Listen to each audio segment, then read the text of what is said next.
Hello, everybody. As Kevin said, I am Dr. Christopher Ball at the University of Illinois at Urbana-Champaign. And I want to talk to you a bit today about immersive journalism or virtual reality and augmented reality enabled journalism. But I'll start by giving you a little bit of information about who I am, the kinds of things I study and research, as well as the types of things I teach. We'll then kind of give a very, very quick overview of immersive journalism that leverages these new and emerging technologies.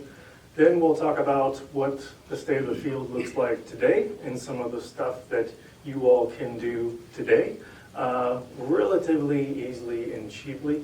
But then we'll also close out by talking about what's coming on the not too distant horizon. Where are these technologies going? What are some things that you might want to keep an eye on? This field moves very quickly, and it has for quite some time, which means some of the stuff I tell you today might not be relevant by the time you're in your various organizations, but some of the ideas will probably show up when you get there. So what does an XR-enabled future look like, and how does that change perhaps the way that we communicate or engage with our audiences or tell stories? So those are some of the things that I'm interested in. So who am I? Why am I here? That kind of thing. I am assistant professor in the Department of Journalism at the University of Illinois, and very broadly speaking, I study technology and society. So I'm interested when new technologies come out, how do they impact us, but also how do we impact new technologies. I come from a sociology background and a media information studies background. So while I'm not a journalist, I wouldn't claim that mantle. I love working with journalists, and I study a lot of the technologies that journalists use or might use in the future. I asked ChatGPT what it thought I was. I've always had a hard time putting a label on myself, digital sociologist, all these sorts of things. ChatGPT's gotten to know me pretty well. I asked it, and it said I was a news futurist. Oh, that's kind of cool. So maybe I fall into the futurist category. In particular, I study interactive and immersive media. So in essence, media that we poke and it pokes back. And this falls into things like video games, virtual reality, augmented reality, all that kind of stuff gets captured under these two umbrellas here. In terms of my research, I look at how these technologies might change the way we communicate or how we communicate with the public. You all have probably heard of public service announcements. You probably grew up with it. When virtual reality came out, I started thinking, well, what if we could change that a little bit and instead of it being an announcement, what if it was an experience? What if we could have public service experiences facilitated with virtual reality? And so one of my recently published studies, I kind of take that angle with ocean conservation, where what if you got to meet a humpback whale, for example? You got to have this sort of natural experience that most of us will never have, but it gives you this chance to maybe connect with a topic in a very experiential way.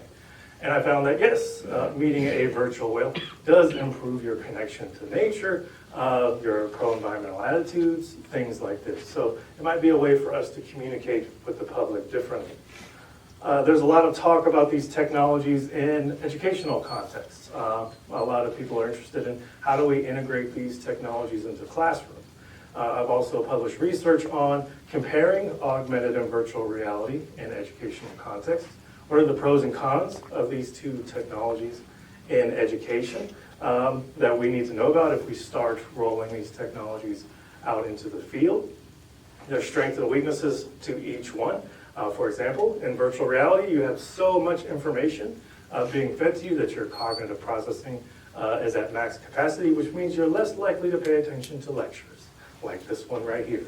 So if you're a heavy lecturer, like I happen to be, virtual reality might not be the best place. But maybe if we want to do something we couldn't do normally, like go experience a whale, maybe then VR is a good fit. I've also analyzed how video games address serious topics. There's a category of video games we call serious games. So games not just with the intention of entertaining, but maybe also raising awareness or informing and things like this. I've analyzed a popular AAA adjacent game called Hellblade that tackled mental health issues and psychosis. And this was an interesting case study because it was successful at addressing that topic, but also financially. So we analyzed how did these developers make this game and how did they make it work, and maybe what can we learn from it when we're trying to create powerful, important stories using interactivity as one of our goals. And I've also analyzed how people perceive these technologies, particularly during the pandemic when I couldn't run experiments anymore. I started to notice trends in the headlines. VR is selling out everywhere. All these, it's sold out everywhere, and we're trying new stuff with it. And I thought that was maybe something worthy of study. What are people doing with those new VR headsets that they got? How do they perceive them? Why did they want to get them? Why don't they want to get them? And so we started looking at people's perceptions of virtual reality over the course of the pandemic to see how maybe that would change during the pandemic as well. So those are the sorts of things that interest me in terms of my research. But one of my favorite parts of my job is getting to teach students about this stuff. So my favorite class of all time is Augmented and Virtual Reality. And in this class, students learn about these technologies. So some of the history of them, how they work, and social psychological effects, things like that. We also learn with these cool new technologies. So students get to try out various experiences, various technologies. But ultimately, what we're trying to do is build up to creating. How do we tell stories with these new technologies, particularly journalistic stories? So that's a lot of fun because it's always changing. I'm always updating it. Things are always not working. And so you kind of have to have this very experimental mindset in this class where we just try out some new stuff, some new tools, some new toys, and see what can we do with those new tools and toys. So that brings us back to immersive journalism. So what is immersive journalism? And why is it happening now? As many of you probably know, there's been a lot of recent technological innovations in these spaces. VR is a little bit ahead right now. VR, consumer-grade VR, has been around for about a decade. Augmented reality has been around for quite a while too, but sometimes people don't really think of it as augmented reality because we're typically accessing it on our phones. And so in this case, we have these two parallel technologies developing. We talk about them and think about them in the same breath a lot, but they are distinct technologies. They're going to change. Our definitions, the language we use to talk about these technologies, always in flux. Makes having a conversation about them sometimes difficult. My contribution to that problem is that I like to think of virtual reality as making our digital world more real, more realistic. You're stepping into this digital world, and normally we have to learn how to access that digital world. It might not seem that intuitive. Two-dimensional screens, when we have binocular 3D vision, for example. A lot of the internet is reading and stuff like that. You have to learn how to read and these sorts of things. The way you move around on a computer in a digital space, mouse and clicking and things like this, we have tried to make it intuitive, but it's not the same as me using my hand to reach out and pick up my cell phone. In virtual reality, when I step into that virtual world, now I can also use my whole body. I'm seeing in 3D, I can now walk around, I can reach out and touch and interact with objects as I would in real life. So in that sense, I like to look at VR as making that digital world more realistic in terms of how we experience it. While augmented and mixed reality make the real world more digital. It's freeing that digital world from the screens that we're so used to. Our laptop screens, our cell phone screens, our tablets, taking that digital world out of that 2D prison and populating it out in the world around us. So this is when we take digital content, 3D models and things like this, and we put it out into our environment. And so this opens up a lot of interesting opportunities for us to think about, well, what does the future of communication look like when we have these sort of new abilities and new affordances going forward? What does the future of the internet look like with these technologies? One of the big examples I use is the cell phone is kind of the dominant information and communication technology right now. Is that the best it's ever going to be? Is the cell phone humanity's peak in terms of how we share and communicate information? As an elder millennial that has lived through numerous technological revolutions and innovations, I would say probably not. There's others coming, and they might have some bits of these in them moving forward. So thinking about what does the future of the internet and communication look like? And immersive journalism is basically the idea that maybe we can harness some of these new technologies to tell stories in new ways. So let's leverage these interactive and immersive technologies in our storytelling. And this changes, of course, how people consume it and react to this news, but also, of course, how we're going to produce it. It's going to be produced differently with these new technologies in mind, but I like to think of them, at least for now, as being complementary. So one of my core sort of things that I harp about is it still needs to be good journalism. And the skills that you learn in other journalism courses that might be more traditional, that's great. Bring those into class. How to find a story, how to talk to somebody, those sorts of skills, still important.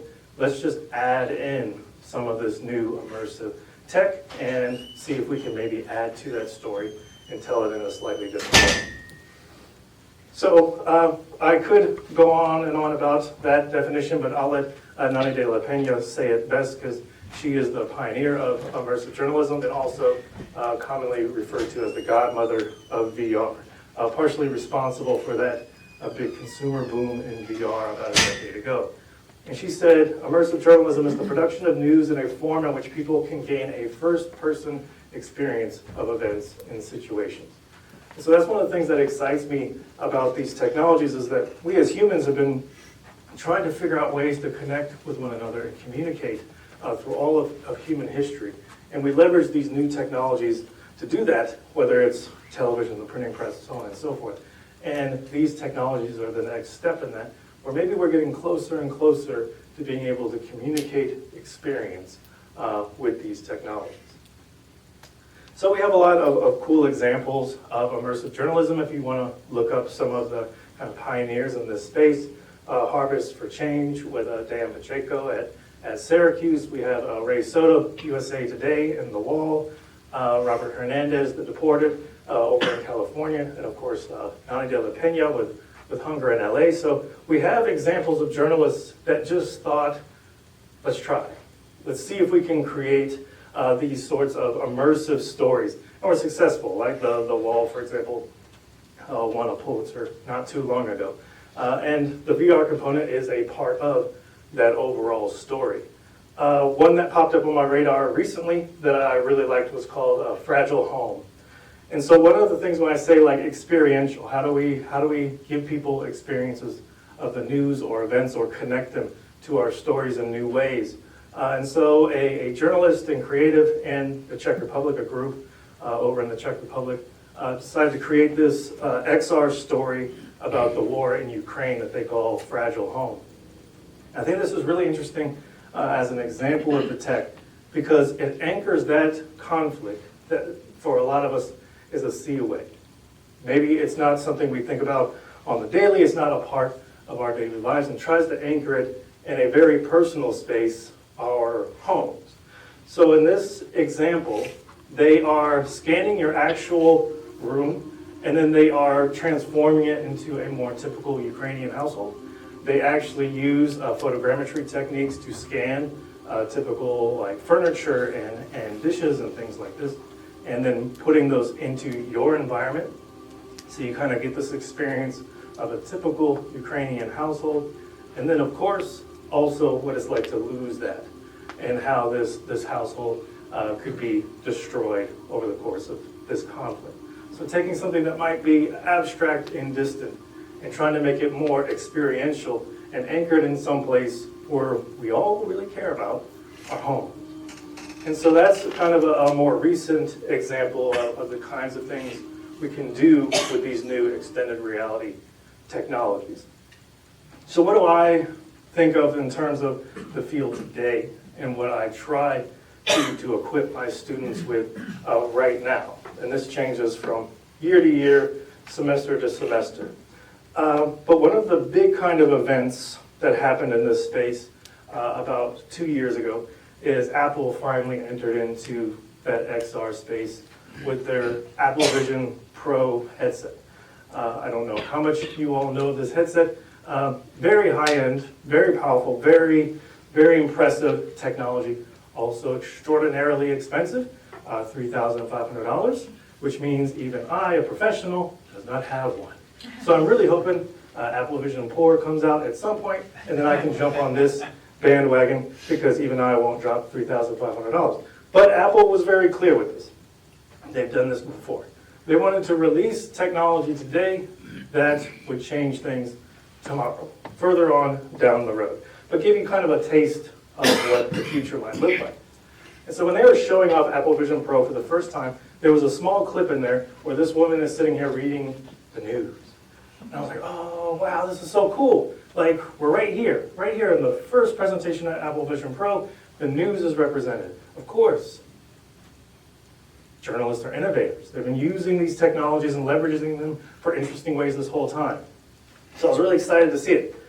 Then I was also kind of disappointed, because that's the website but bigger, and this is $3,500. So this is a piece from the LA Times about the Waco Theater that was highlighting underrepresented artists in the area. And when I saw this, I was like, this is so cool that we have these options, and that we have all this technology, but it's being used to make a website bigger.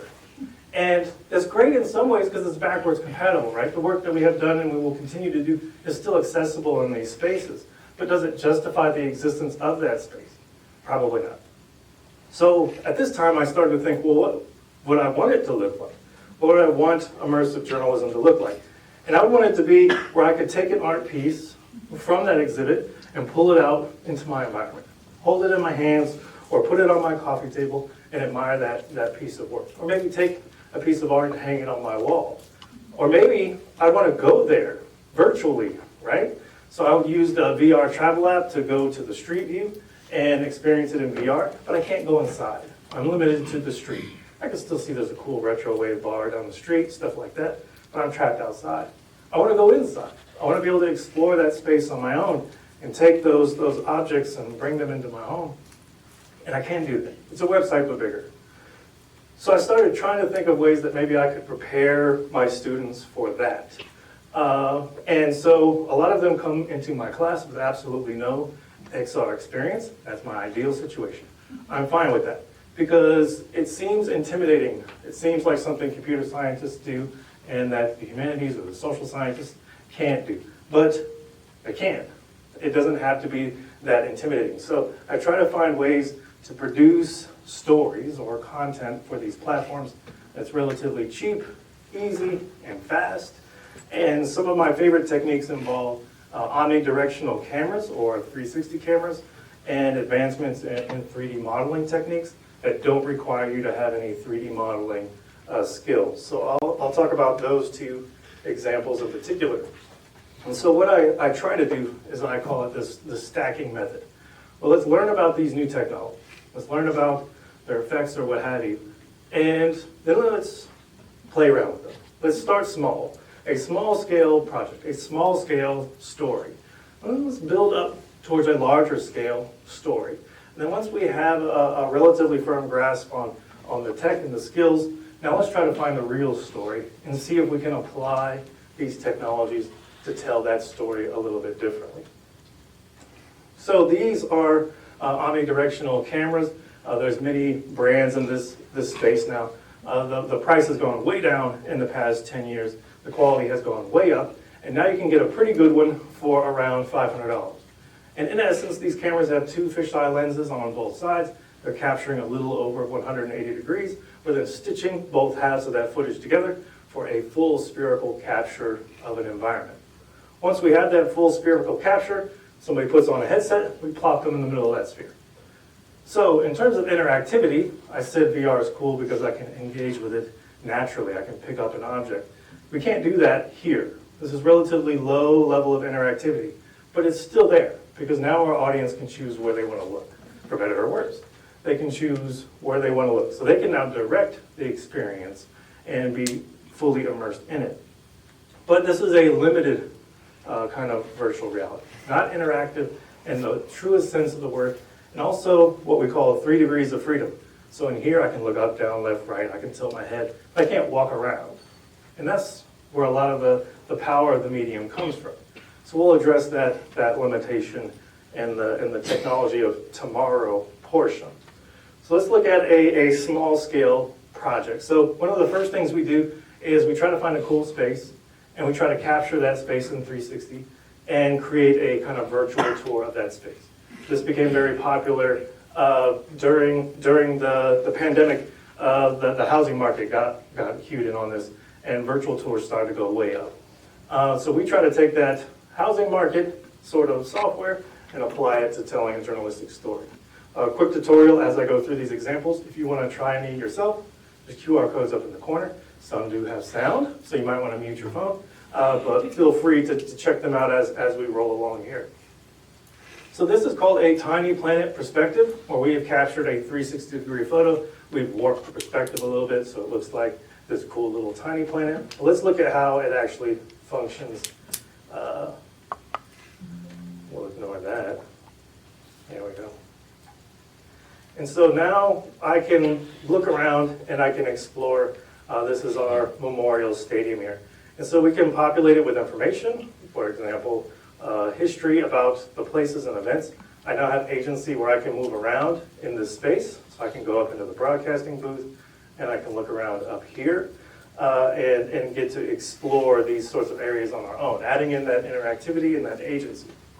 One of my favorite things about teaching this part is 360 cameras are fun to learn how to use. They're also pose some of their own challenges. And photography students are used to being able to hide behind the cameras. But with a 360 camera, you cannot. It's capturing everything. So you kind of only have a few options. One is, if you're in a crowd or something like that, you can try to blend in with that crowd. Two, you can be the reporter and you can lead your audience through the scene. You can still be present, interviewing people. That's perfectly fine and encouraged. The other option, my favorite, is you hide. And so this makes all of our projects a little bit of Where's Waldo, depending on what the team chose. In this case, our photographer is here, behind the training dummy here. But another reason why I love this project is he did try one of the alternatives as well. He also decided to try to blend in. Perfect. No notes. Perfectly blended in. You'll never know who was taking that shot. So he was in a tricky situation where there was no safe place to hide, so went with blend in. And so we try to have fun with these projects. And so that's the 360 camera angle of it. One of the other things we try to teach are how do we capture the world in 3D for these platforms. We have phones now that take amazing pictures and video. We've gotten pretty good at taking pictures and video. Those are two-dimensional platforms. How are they going to translate to a 3D enabled internet? We have a couple options here that are common. Photogrammetry is my favorite. A lot of modern cell phones have LiDAR scanners built into them now. There's some new emerging techniques, neural radiance fields, Gaussian splatting. There's some other options for capturing our world in 3D. The one that I teach my students primarily right now is called photogrammetry.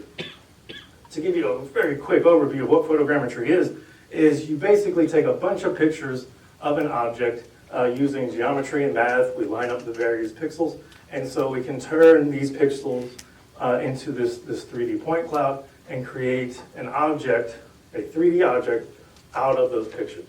Now, when I say a lot of pictures, you might think 20. No, I mean 150 minimum.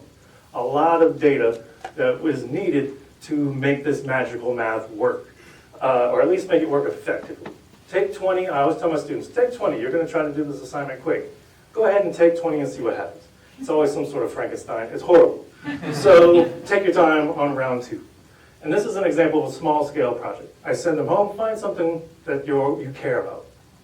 An object with a story attached. And then share it with us. Capture it in 3D, share it with us, put it on Sketchfab so we can all look at it. And in this case, the student she had this shoe that was customized by one of her friends that went on to be a famous artist. And she was really proud that she was there at the beginning and had this customized shoe. So she was able to capture that, the fine detail of the inkwork here, but even how the laces lay over one another. You can rotate it and see like the information on the sole of the shoe and things like that. So this new way to capture the world around us. That's a small scale project. How do we tell a story? She had to be in the room to tell me all that so that I could tell it to you. How do we make these stories self-sufficient? They can exist on their own. We've been using Adobe Aero, which is about to close down. It's very sad. So let's enjoy this while we can. I've made these videos so that there's a record of the cool stuff my students have been doing. But in Adobe Aero, we would take those 3D scans, and now we can bring them into our consumer space, and now we can attach a story, like an interview to that object, so that person can explain why that object is important. My name is Kyle, and this is my emotional support pickle.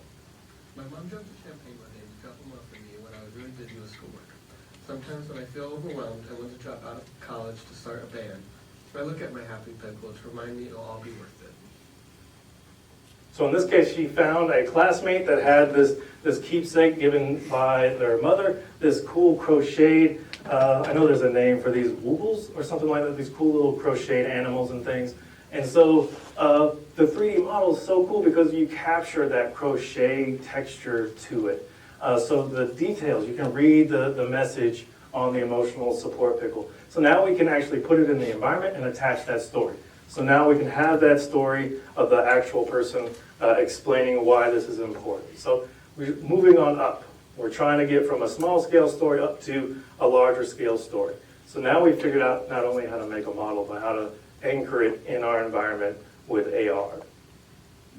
And so after we've done that, after we've learned about these technologies and we've tried them out and we've built our way up to being storytellers, it's time to try to stack it all together and say something important if we can.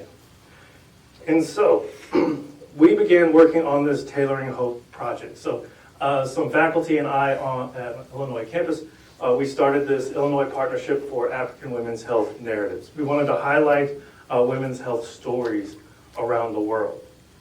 And not only the problems and challenges women face, but what women are doing to address those challenges.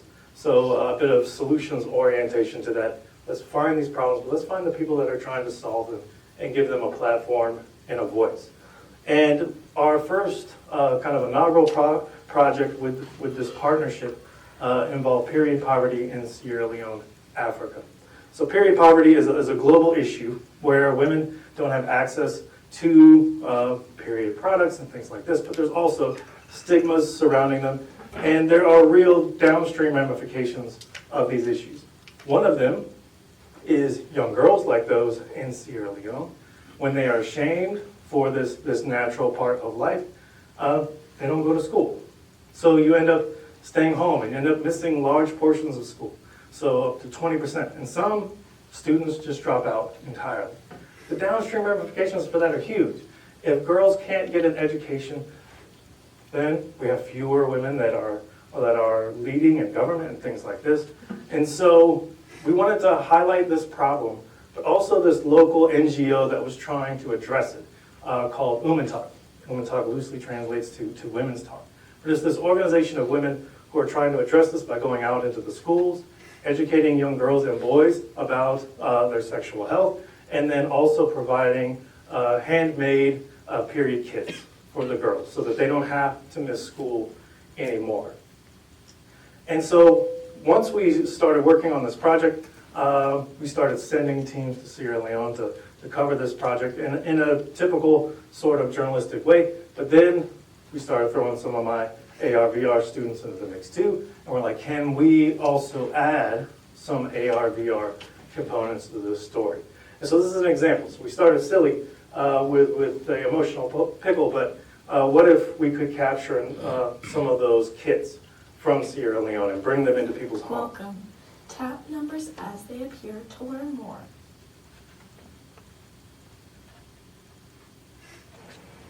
This kit is made by the women of Umentalk in Sierra Leone. they make these period kits for young girls. So you can see it, and you can see right down to the details of like the instructional card that they put with it and things like that. So able to capture this and bring it home. I didn't actually travel to Sierra Leone.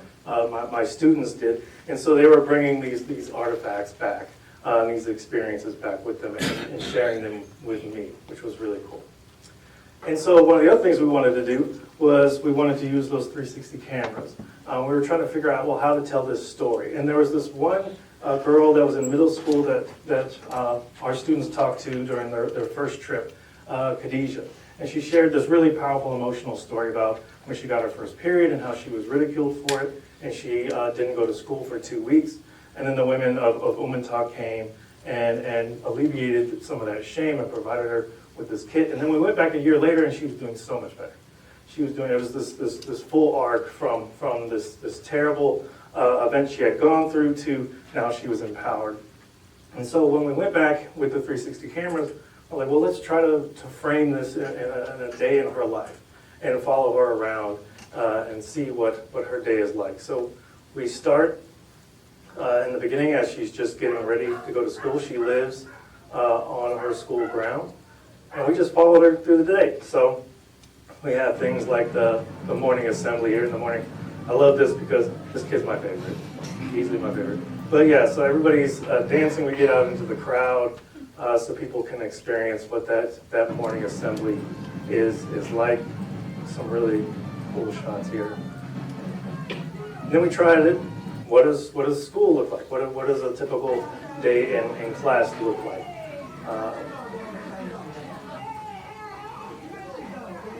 One of my favorite things is when people point at 360 cameras. So I said that you don't have that much interactivity when you're in 360. So I like it when people interact with the camera because it makes you feel less like a ghost, like you're being acknowledged in the scene. So I like it when people don't ignore the camera. Go to their library.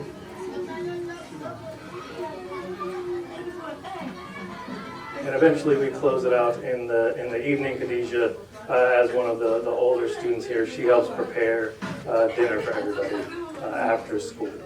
So we just tried to follow her throughout the day and tell her story from her perspective, her day-to-day life, and give people that experiential element to this story. And so this is how it all kind of came together into this website project here. When we tell people about the issue, we have a documentary that's being produced on all of this, a traditional documentary, some background on Sierra Leone and the problem. We interview various stakeholders in the story, these amazing women that are trying to solve this particular problem. And then we close with that 360 story. And I'm proud to say this group won a Hearst Award this past year for multimedia digital storytelling. So that's an example of, well, what do we do with this stuff? We can learn these skills. We can learn how to use these various skills. How can we apply that to a story? How can we tell a story in a new and unique way? And what I'm trying to teach my students is how to capture and communicate that experience. I want them to believe that they can, more than anything. So, like I said, the world's going to keep changing around them all the time, and I just want them to feel confident in their ability to leverage those changes when they happen, adapt to them, and connect with their audiences when those changes arise. So I want them to tell their immersive stories, but I also want them to give other people a chance to tell those stories. So I'm big on let's democratize the ability to create this future 3D web, because I don't want the one that's just made by Mark Zuckerberg. I don't think anybody is. I want my students to make that virtual world, and that's the one I want to visit. So I try to empower them to do that. But we also try to keep an eye on what's coming. So the tech that we use is going to be outdated in 5 years, if not sooner. So let's keep an eye on where things are going in this space and that process.